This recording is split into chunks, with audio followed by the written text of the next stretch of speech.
We've been reviewing it. I want to address the events of last night first and foremost. We've been reviewing and evaluating this issue with respect to General Flynn on a daily basis for a few weeks, trying to ascertain the truth. We got to a point not based on a legal issue, but based on a trust issue, where the level of trust between the President and General Flynn had eroded to the point where he felt he had to make a change. The President was very concerned that General Flynn had misled the Vice President and others. He was also very concerned in light of sensitive subjects dealt with by that position of national security advisors like China, North Korea, and the Middle East, that the President must have complete and unwavering trust for the person in that position. The evolving and eroding level of trust as a result of this situation and a series of other questionable instances is what led the President to ask for General Flynn's resignation.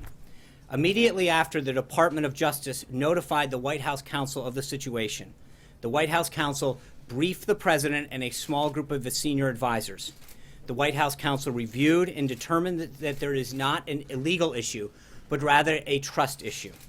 During this process, it's important to note that the President did not have his Attorney General, Jeff Sessions, who he trusts immensely, approved by the Senate. When the President heard the information as presented by White House counsel, he instinctively thought that General Flynn did not do anything wrong, and the White House counsel's review corroborated that.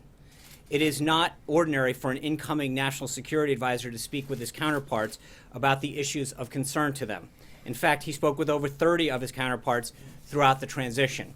As Charles Krauthammer said last night, it is, quote, perfectly reasonable for him to do so.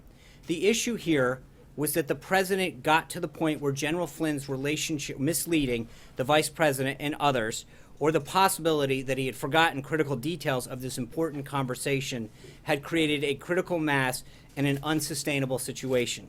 That's why the President decided to ask for his resignation, and he got it. The irony of this entire situation is that the President has been incredibly tough on Russia. He continues to raise the issue of Crimea, which the previous administration had allowed to be seized by Russia. His ambassador to the United Nations, Nikki Haley, stood before the UN Security Council on her first day and strongly denounced the Russian occupation of Crimea. As Ambassador Haley said at the time, the, quote, dire situation in eastern Ukraine is one that demands clear and strong condemnation of Russian actions.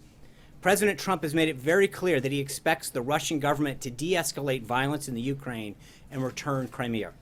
At the same time, he fully expects to and wants to be able to get along with Russia, unlike previous administrations, so that we can solve many problems together facing the world, such as the threat of ISIS and terrorism.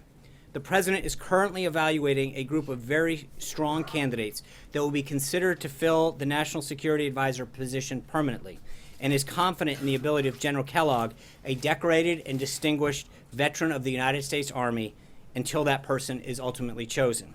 Before I get into the President's schedule for today, a quick recap of the President's activity over the last few days, since we haven't had the honor of sharing so much time together. The President's been keeping a close eye on the Oroville Dam situation in California. We've worked closely with Doug LaMalfa, who represents California's 1st District, where the dam's located, and other state officials to help people who have been impacted. The situation is a textbook example of why we need to pursue a major infrastructure package in Congress. Dams, bridges, roads, and all ports around the country have fallen into disrepair. In order to prevent the next disaster, we will pursue the President's vision for an overhaul of our nation's crumbling infrastructure.